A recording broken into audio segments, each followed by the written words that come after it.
चलिए दोस्तों, बात करते हैं अभी इरेशनल नंबर के बारे में। ठीक है, अब देखिए प्रीवियसली हमने क्या पढ़ा था। हमने प्रीवियसली पढ़ा था रैशनल नंबर के बारे में। ठीक है, रैशनल नंबर क्या होता है? जो p/q फॉर्मेट में होता है।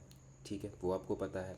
उसके बाद हमने और p और q के बारे में क्या बोला जाता है कि भाई वो p और q अपना इंटीजर वगैरह है, q = 0 नहीं होता है। ये सारी कहानी है। ठीक है, चलिए उसके बाद क्या था कि हर एक नंबर को नंबर लाइन पे रिप्रेजेंट करना होता है और कर सकते हैं। अच्छा, इरेशनल नंबर किसे कहते हैं? तो यहाँ पे उसका डेफिनेशन दिया है। क्या डेफिनेशन है? कि जो भी नंबर p/q फॉर्मेट में नहीं होता है और q = 0 नहीं होता, ये कंडीशन नहीं होती, उसको हम इरेशनल नंबर कह देते हैं। ठीक है, ओके। अब हर एक नंबर को पता है हम नंबर लाइन पे रिप्रेजेंट कर सकते हैं, राइट। यहाँ पे सबसे पहले क्या बोला है कि यार infinite number of rational number है, तो similarly infinite number of irrational number है, राइट। अच्छा, हमें रूट के बारे में पता है, रूट, ये सिंबल रूट। ठीक है, अच्छा इसमें क्या होता था कि अगर 4 रूट किया तो 2 आता था, बट हमें पता है कि 2 का स्क्वायर और -4 का भी स्क्वायर 4 ही होता है। ठीक है, तो जस्ट ये समझाने के लिए रिमार्क था। अब पता है पाइथागोरियन ने बोला था कि भाई साहब आप √2 इज़ ए इरेशनल नंबर, उसने प्रूफ कर दिया। और वैसे ये सारे भी इरेशनल नंबर हैं।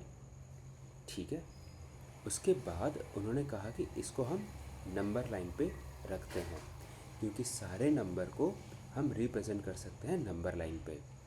और उसने ये भी कहा कि अगर रैशनल नंबर की पोटली हमने बनाई थी, अगर आप देखना चाहो तो यहाँ पे हमने रैशनल नंबर की पोटली बनाई थी, है ना। यहाँ पे ये क्यू था।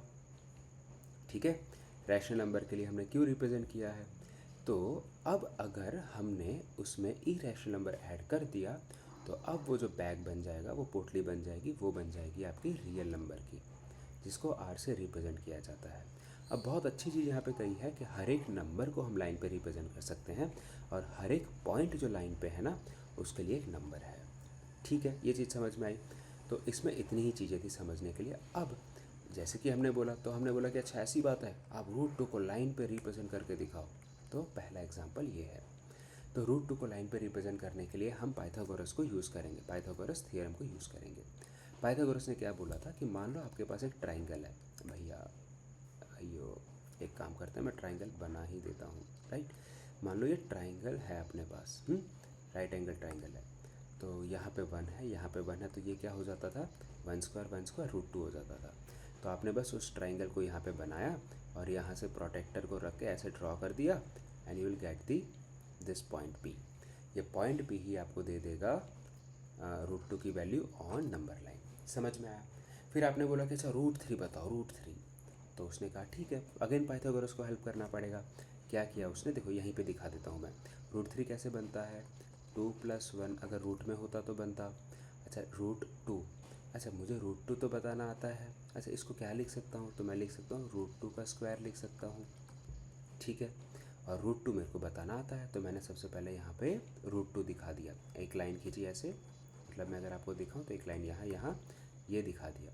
ठीक है, उसके बाद फिर क्या किया पता है? यहाँ से एक लाइन खींची 1 की। ठीक है, 90 डिग्री पे with the help of protector, right. और फिर इन दोनों को ज्वाइन करके यहाँ से फिर ऐसे, यहाँ से फिर यहाँ पे ड्रॉ कर दिया। ठीक है, समझ में आया, राइट। और इस तरीके से हमने √3 को भी रिप्रेजेंट कर दिया। Got it?